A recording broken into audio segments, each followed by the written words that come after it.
मैं एक अनजान जगह पर लेटा हुआ था और दर्द से तड़प रहा था। My back was burning as if someone had poked it with something hot. लेकिन मैं ये सैक्रिफाइस अपने प्यार के लिए कर रहा था और इस ख्याल ने मेरा हौसला बनाए रखा। अब मार्था मुझे जरूर माफ कर देगी। हाय एवरीवन, मेरा नाम रिक है। मैं 17 साल का हूँ और मैं बहुत लकी हूँ। 1 साल पहले दुनिया की सबसे परफेक्ट लड़की हमारे डिस्ट्रिक्ट में रहने आई और जरा सोचिए, उसे मैं पसंद आ गया। मार्था और मैं हमारी क्लास के सबसे खूबसूरत कपल थे, लेकिन एक दिन हमारा ऑलमोस्ट ब्रेकअप होने वाला था। अपने रिश्ते को बचाने के लिए मुझे अपनी लाइफ की सबसे क्रेजी चीज करनी पड़ी। आप जानना चाहते हैं वो क्या थी? तो हमारा चैनल सब्सक्राइब करें और मेरी स्टोरी सुनें।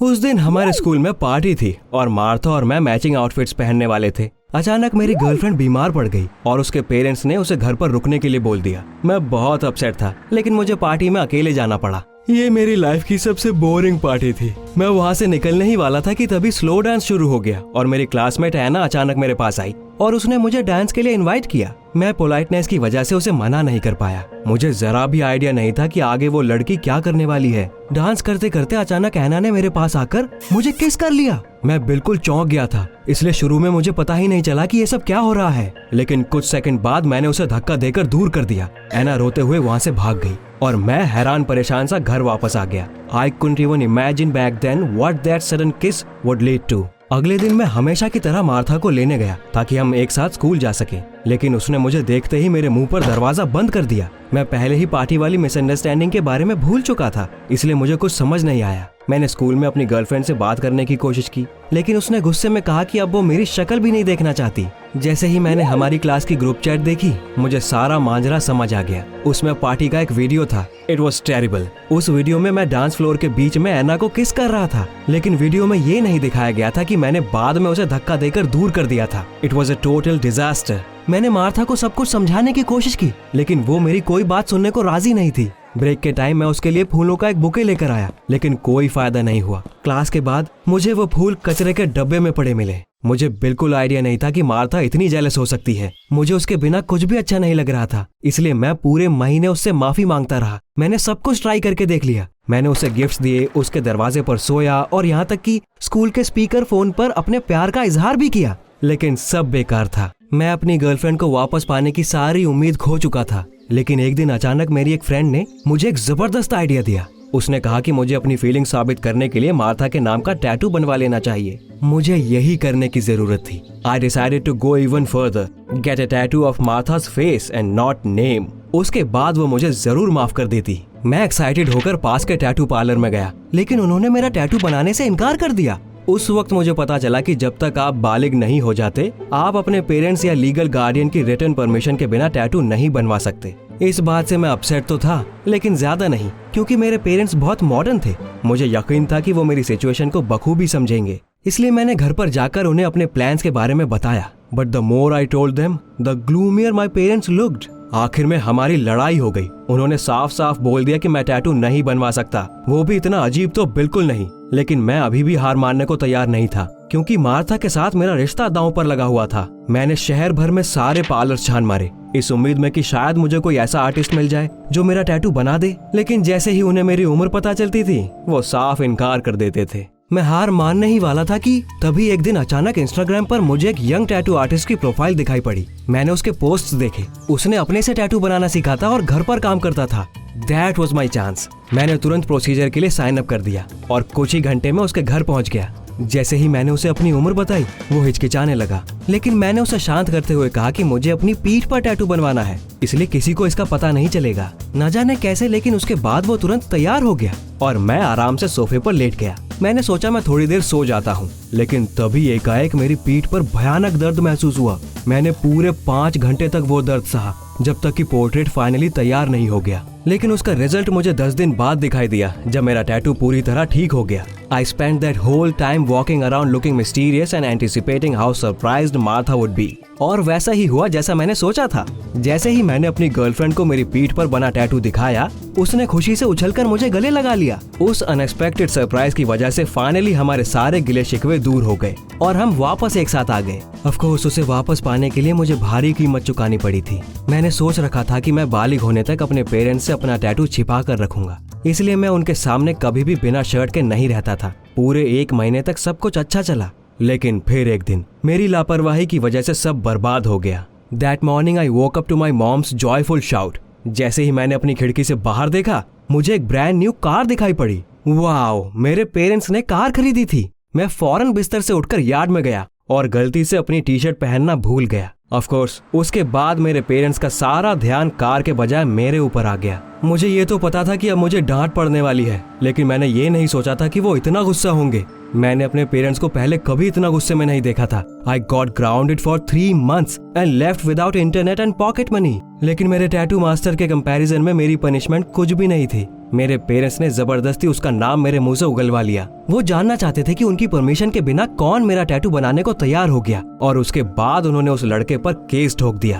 अब मेरी स्टुपिडिटी की वजह से उस बेचारे को बहुत बड़ा फाइन भरना पड़ता। मैंने कभी सपने में भी नहीं सोचा था कि उस एक टैटू की वजह से मेरी लाइफ प्रॉब्लम से भर जाएगी। मेरी जिंदगी नर्क हो गई थी। जब लॉकर रूम में मेरे क्लासमेट्स ने मेरी पीठ पर मार्था की तस्वीर देखी तो उन्होंने मेरा मजाक उड़ाना शुरू कर दिया। मेरे बड़े और भड़कीले टैटू की वजह से स्विमिंग कोच ने मुझे सिटी कंपटीशन में हिस्सा लेने से मना कर दिया, और उसके बाद बीच पर जो हुआ वो तो सबसे बुरा था। Some troublemakers surrounded me and started to practice their wit. मैंने उनका जवाब देने की कोशिश की, लेकिन वो बहुत सारे थे, इसलिए बीच पर मौजूद सारे लोग मेरे ऊपर हंसने लगे और मैं वहाँ से बेइज्जत होकर घर भाग आया। It was a good thing that Martha had been there for me that whole time. लेकिन अपनी पनिशमेंट की वजह से मैं उससे सिर्फ स्कूल में मिल पाता था, और इतना काफी नहीं था। मैं इन सारी चीजों को लेकर बहुत परेशान था, और शुरू में मार्था मुझे दिलासा भी देती थी, लेकिन फिर हर दिन मेरा उदास चेहरा देख देख कर वो भी बोर हो गई और उसने धीरे धीरे मेरे पास आना कम कर दिया। मैं हमेशा उसे अपने घर बुलाता था, लेकिन वो कोई ना कोई बहाना बनाकर मना कर देती थी। मैं अब हर रात मार्था को हमेशा की तरह टेक्स्ट भी नहीं कर पाता था, because my parents had decided that my punishment was too lenient and took away all my gadgets. उस वक्त मुझे जरा भी अंदाजा नहीं था कि इन सब की वजह से आगे चलकर सब कुछ बर्बाद हो जाएगा। एक दिन मैंने स्कूल के कॉरिडोर में मार्था को देखा। वो लॉकर डोर के पीछे छिपकर किसी दूसरे लड़के को किस कर रही थी। मैंने दोनों को अलग कर दिया और उससे एक्सप्लेनेशन मांगा, लेकिन ऐसा लग रहा था कि मार्था को अपने किए का कोई पछतावा नहीं है। उसने कहा, "You became so boring and haven't had time for me at all lately." उस वक्त चीजों को सही करने की कोशिश करना बेकार था, इसलिए मैं वहाँ से घर चला आया। मैंने गुस्से में अपना पूरा रूम तहस नहस कर दिया। मैंने बुक केस गिरा दिया और टेबल पर से सारी चीजें जमीन पर फेंक दी। मैंने मार्था के लिए क्या कुछ नहीं किया।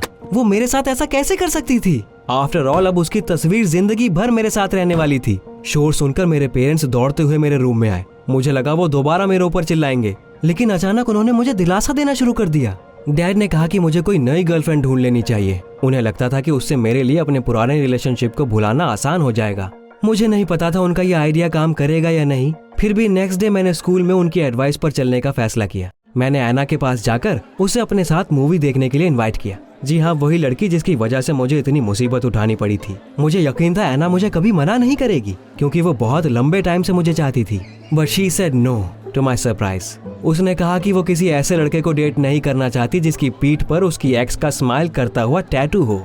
Well, fair enough. मैं खुद भी ऐसा कुछ एक्सेप्ट नहीं कर पाता। उसके बाद मैंने घर आकर अपने पेरेंट्स को अपनी परेशानियां बताई और उन्होंने मुझे उस टैटू से छुटकारा पाने का सजेशन दिया। ऑफ कोर्स टैटू वाली जगह पर एक बड़ा सा निशान पड़ जाता, लेकिन ये उस लड़की के फेस से कहीं बेटर था जो मुझे छोड़कर चली गई थी। टैटू हटाने के लिए मेरे पेरेंट्स ने मुझे परमिशन फॉर्म साइन करके दे दिया और फिर मैं नजदीक के एक पार्लर में गया। मेरी बारी आने ही वाली थी कि तभी अचानक लाइन के सबसे आखिर में मुझे एक खूबसूरत लड़की दिखाई पड़ी। वो चुपचाप बैठकर रो रही थी। I let everyone pass me in the line and sat down next to the stranger. उसका नाम टीना था और उसके साथ भी वही हुआ था जो मेरे साथ हुआ था। वो एक लड़के को डेट कर रही थी और फिर उन्होंने अपने रिलेशनशिप की एनिवर्सरी पर एक दूसरे के नाम का टैटू बनवाने का फैसला किया। टीना ने तो अपना वादा पूरा कर दिया, लेकिन उसका बॉयफ्रेंड हमेशा बहाने बनाकर हर बार टैटू बनाने से मना कर देता था। आखिर में टीना ने अपने बॉयफ्रेंड को किसी दूसरी लड़की के साथ कैफे में देख लिया और इसलिए वो वहाँ उसका नाम हटवाने के लिए आई थी। मुझे अपनी स्टोरी बताकर टीना को अच्छा फील हुआ। वो खुश लग रही थी